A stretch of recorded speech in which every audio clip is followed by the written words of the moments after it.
খুনি হাসিনা 16 বছরে বাংলাদেশকে যে ফোকলা করে দিয়ে গেছে বাংলাদেশের অর্থনীতি। আপনি যদি মনে করেন যে ডক্টর ইউনূস সাহেব কিংবা আসিফ নাহিদরা 16 দিনে সেই অর্থনীতি ঠিক করে ফেলবে, এটা আপনি ভুল করছেন। আপনার অনেক দাবি আপনাদের যৌক্তিক, অনেক দাবি অযৌক্তিক। আমি নিজে ভিডিও করেছি, আমি জিজ্ঞাসা করেছি আঙ্কেল আপনার দাবি কি, সে দাবি জানে না, কিন্তু সে রাস্তায় এসে নেমেছে এই 16 দিনের সরকারের কাছে দাবি জানাতে। সে জানে না আসলে তার দাবিটা কি। তো দেখুন, 16 বছরে শেখ হাসিনার সরকার বাংলাদেশে ঋণ রেখে গেছে, বাংলাদেশকে ঋণ রেখে গেছে 18 লক্ষ কোটি টাকা, অন অ্যাভারেজ প্রায় 1,20,000 কোটি টাকা পার ইয়ার। 1,20,000 কোটি টাকা ইকুয়াল টু 4টা পদ্মা সেতুর টাকা প্রতি বছর শেখ হাসিনা ঋণ করে আপনাদেরকে ঘি খাওয়াই গেছে। ঋণ করে বাংলাদেশে এই ব্রিজ করে গেছে, কালভার্ট করে গেছে, আজীবন উন্নয়নের গল্প বলছে, কিন্তু এগুলো করে গেছে ঋণ করে।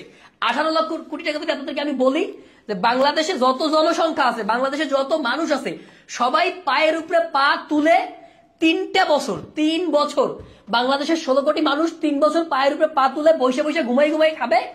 তারপরেও বাংলাদেশের এই 18 লক্ষ কোটি টাকা 3 বছরে শেষ হবে না।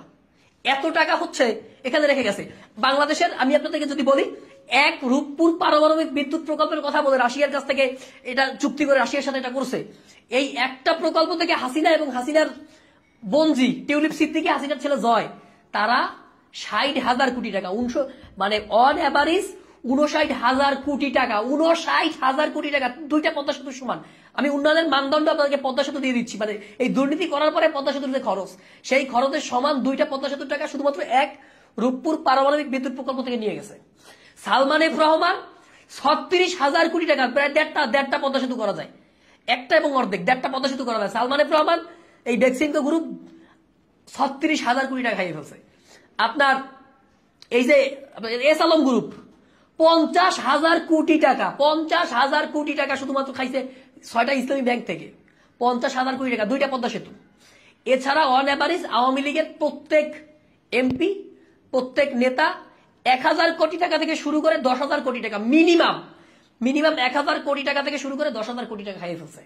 এখন এই চাপটা তো ভাই খাইছে তো জনগণের পয়সা, আপনার আমার ভ্যাট এবং ট্যাক্সের পয়সা, আপনার আমার রেমিটেন্সের পয়সা, আপনার আমার ওই যে ঋণ করে যে টাকাগুলো নিয়ে আসছে সেই টাকা দুর্নীতি করে আবার ইউরোপ আমেরিকায় পাচার করছে এই হাসিনা, এই ডিআইজি হারুন, এই বেনজির, এই মতিউর, এই আওয়ামী লীগের নেতা, এই দীপুমণি, এই হচ্ছে আপনার এই যারা আছে যেগুলো অ্যারেস্ট হচ্ছে, এইগুলা এরা করছে। এখন যদি আপনি এই 16 দিন হয় না সরকারের বয়স, এর কাছে যদি আপনারা যৌক্তিক অযৌক্তিক দাবি নিয়ে রাস্তায় দাঁড়ান, এরপরে বলেন যে ভাই এটা পূরণ করেন, এটা পূরণ করেন, এটা পূরণ করেন, তাহলে এই 16 বছর কি করছেন? এই 16 বছরে মুখ খুলতে পারেন নাই, কোনোদিন সচিবালয়ের গেটে দাঁড়াইতে পারেন নাই, কোনোদিন গণভবন তো দূরের কথা, ওই শাহবাগ দিয়ে গণভবন মুখেই আপনার রওনাই করতে পারেন নাই। এখন আপনারা আইসা ইউনূস সাহেবের আপনার রাষ্ট্রীয় অতিথি ভবন, সেখানে আইসা যমুনায় আইসা আপনারা তার ঘরের সামনে এসে মিছিল করতে পারতেছেন। এটাই তো সৌভাগ্য আপনাদের। আপনাদেরকে বলতে চাই, এই সরকার কেউ জোর করে আসে নাই, ইউনূস সাহেব জোর করে আসে নাই, ডক্টর আসিফ নজরুল জোর করে আসে নাই, রেজওয়ানা আপা জোর করে আসে নাই, আসিফ নাহিদও জোর করে আসে নাই। তাদেরকে আমরা বসাইছি। আমাদের সরকার, আপনার সরকার, আমার সরকার, আমাদের বাংলাদেশের 16 কোটি মানুষের সরকার। তারা জবাবদিহি করতে বাধ্য, কিন্তু তাদেরকে সময় দেন। যদি আপনারা এইভাবে প্রত্যেকে ব্যক্তিগত দাবি নিয়ে যে আমাদের বেতন বাড়ান, আমাদের এটা বাড়ান, আমাদের ওটা বাড়ান, এটা বৃদ্ধি করেন, এই সুযোগ সুবিধা বৃদ্ধি করেন, তাহলে ওরা দেশ ছাইরে পালাতে বাধ্য হবে, ওরা ক্ষমতা ছাইরে পালাতে বাধ্য হবে। ভাই ওরা কেউ দুর্নীতি করে নাই, সুতরাং ওদের ক্ষমতা ছাড়তে 1 সেকেন্ডও লাগবে না। আসিফ নাহিদ দুর্নীতি করে না, ইউনূস সাহেব দুর্নীতি করে না, বা এই যে ইসে যারা আছে এই সরকারে একজনও ভাই 1 পয়সা দুর্নীতি করে নাই। সুতরাং আপনি যদি এদেরকে এইভাবে চাপ দেন, এরা যদি বলে কালকে ইউরোপ আমেরিকাতে, আপনি দেখেন না যে আপনার যুক্তরাজ্যে বরিস জনসন আপনার কোভিড-19 সময় তার বেতনে পোষায় না, সে আপনার প্রধানমন্ত্রী পদ ছাইড়ে দিতে চাইছে। এই গত 5-7 বছরের আপনার ব্রিটিশদের 6-7 জন প্রধানমন্ত্রী পদত্যাগ করছে। তো যদি এরা যদি এখন ছাইড়া দেয়, এরা যদি এখন দায়িত্ব ছাইড়া দেয় যে না তোমরা করো ভাই, তোমাদের দেশ তোমরা সামলাও, আমাদের পক্ষে সম্ভব না, এইভাবে এত দাবি দেওয়া দিলে, তখন আপনারা কি করবেন? অথই সাগরে পড়ে যাবেন। সুতরাং এই সরকারকে কোঅপারেট করেন। এই সরকার ইন্ডিয়ার চোখে চোখ রেখে কথা বলছে।